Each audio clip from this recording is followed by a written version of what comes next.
This is going to be quite a vulnerable video. I'm going to be sharing lessons that I have learned this year.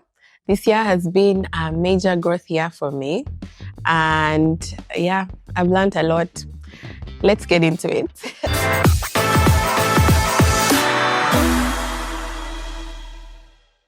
My first lesson is on friendship.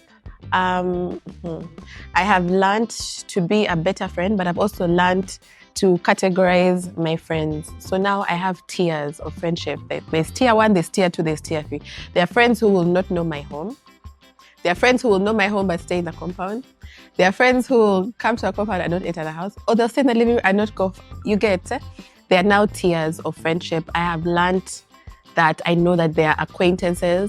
It's very easy with social media for us to say, that's my friend, that's my friend. Are they your friends? Really? Are they really your friends? So I've really learned to categorize my friends. I've learned levels. There are levels in friendship. And if it's something that you can also learn, it will save you a lot of heartache. I've shared before that I've had trauma and pain from friendships. And I feel like it's a lot of growth when you're able to do this, categorize your friends and know what you can expect from so-and-so and what you can't get from them. So that has been my first lesson. In January, I had a tough conversation with one of my friends, and it put me in a place that made me question my work, made me question whether I should even really be doing this, because I felt like it was putting me in a place of comparison, and I didn't want to be put in a place where people compare me. And along the months, I've learned to come into my own. I remember I think it was May, I told my husband, I feel like I've come into my own. I feel like I'm doing this work from the depths of my heart, and like I'm not afraid of what people will say. I'm not afraid of the comparison. I've come into my own. So that has been one of my major lessons this year. I think that's why it's even number 1 on my list. The next lesson I have learned this year is to delegate.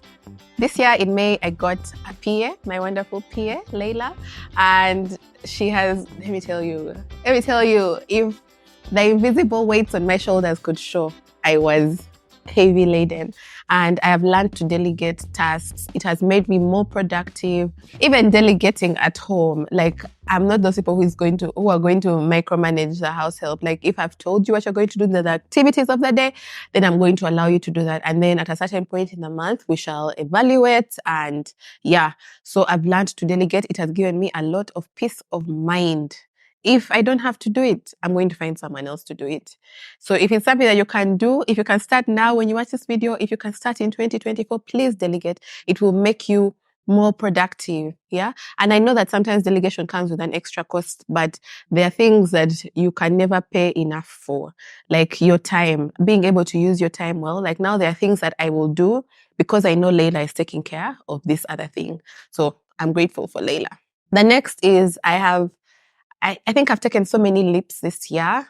I've allowed God to take the lead. I keep telling people and my team that it's God who introduces me. Like it's God who opens the door for me. So I have faithed a lot on this journey. I've reached out to people on this, brands, and you can just see the daisy. This is a lot of faith. So I have learned to faith it this year. I've learned to faith it even in my marriage. We have faith. They said every Friday is date night. So whether there's money on that Friday or no money, we're going. There were some Fridays where our car was down and was in the garage, and it's date night. We're going. And we have managed to do it. So I don't know what it is that you might want to do in 2024. You don't see the resources. You don't even see how you're going to be able to do it. But I'm challenging you to faith it, because it is God who introduces us. It is God who knows like for you think you know what's going to happen tomorrow, but you don't. Are you going to wake up tomorrow?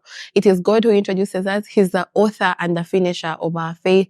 He's the author and the finisher of our lives. So let us completely trust. Not just say I trust in God, but truly trust in God. So faith it, write it down, tell God this is it, and allow Him to introduce you. The fourth lesson I have learned this year is that the only money you have is the money you save and the money you invest. Don't just be saying, me every month I earn 3 million, it's coming in. As long as it's coming in and going out, you don't have it, it's not your money. So find a way to invest, find a way to save. Now, for me, I'm very risk averse. I don't like risk, so I won't go for things that are high risk, that put money here and then you have to, no. I want something where the money is going to be passive. They tell me it's 12% every year, then I know, So know what your risk appetite is like and invest and save. If you don't know yet what to invest in, just save your money and then consult with people who are in the financial sector so they can advise. But make sure that you save, make sure that you invest. And of course, give God his money. So pay your tithe, 10%, give it back to God. Like God has given you 100 and he's saying, just give me 10 to see whether you are greedy, whether you will, whether you even trust him with a little. Like you have your 10K, remove the 1,000 and give it back to God. Be faithful with the little so you can be trusted with more.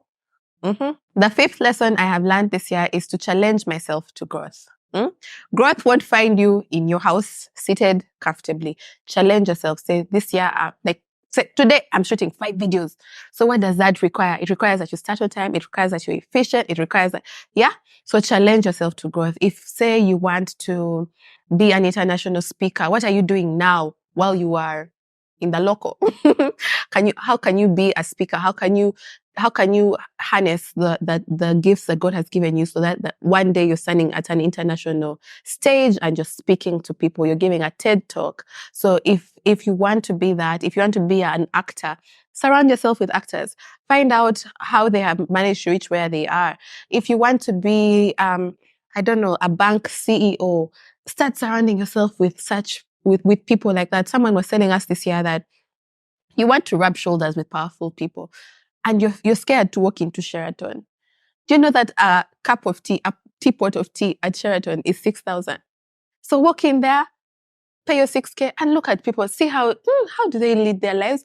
Who are they meeting with? When they meet with someone, how do they shake hands? How do they introduce themselves? Surround yourself, put yourself in such spaces of growth. So challenge yourself. Surround yourself with CEOs and boss babes so that you can learn how they have managed to get where they are. And that way you learn and you also level up. Lesson number 6 is planning for the new year starts in this year. So you might be waiting for 1st January 2024 to start planning for 2024. Honey, you're likely not going to meet those goals. So start now. When you watch this video, start planning now for next year. Start planning now. Like if I want to lose weight, how am I going to lose the weight? Are you going to keep eating whatever they put in front of your face? You keep heaping up you start now. So, okay, if next year I want to lose weight, let's start now because my stomach is used to this amount of food. Let's start so that you set yourself up for success. So start planning now. What is it that when you look at yourself in December 2024, what do you envision? So what work does that person have to do? Does this person right now have to do to get to the person that you envision in December 2024? And start doing the work right now. It's not just a snap of a finger. It's progress. It's a journey. So allow yourself to start that journey and be diligent on that journey. Consistency. I think this has been the year that I have been most consistent, especially on YouTube. So if you say at the start of this year, I told myself, I want a video out every single week without fail. So does that mean that we start shooting on Monday? No. Does that mean you shoot the day before? No. It means that you plan. So this year we have started batch shooting. I'm planning, like if you look at my notebook, I have February, March, a lot of videos, start reaching out to the people that you want. So if you want to be consistent, ask yourself, what does it take for me to be consistent? If you're an online business owner and you want, say, 50 clients every week, how are you going to get 50 clients every week? You're going to show up daily. You're going to show us your products. You're going to put prices. You're not going to make us DM for price. You're going to show us how those products can help us. You're going to be consistent. Not showing up on 1st October, then the next time you show up is 15th October. Next time you show up, we're in November. We don't know what to expect from you. So be consistent. Show us what you are worth. Show your worth. I think that's something I have not talked about. Show your worth. Even while you go for these opportunities, you have to first believe that you are enough and that you are worthy. That way, when opportunities come to you, they don't shock you. It's not like, you want to work with me. No, it's, God introduces me. God is the one who brought this opportunity my way. And I know that I'm capable of doing it.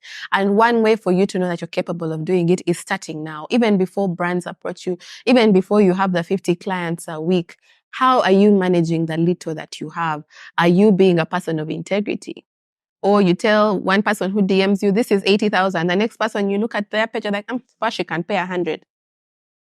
Be a person of integrity. Start now, and those opportunities will start to come to you. People will see the work that you are doing. I don't know how many times I get DMs of, Daisy, how are you able to work with brands? It's you put out good and excellent work. Let excellence be, let it be your thing. Let it be the icing on the cake. Let it be your thing. Let people know that when I give Daisy my work, she's going to be excellent, and so I can trust her with my brand. Because it takes a lot for a small business to get 1 million, to get 2 million and pay you for that work. They have to know that, yes, I'm putting my money where there is worth.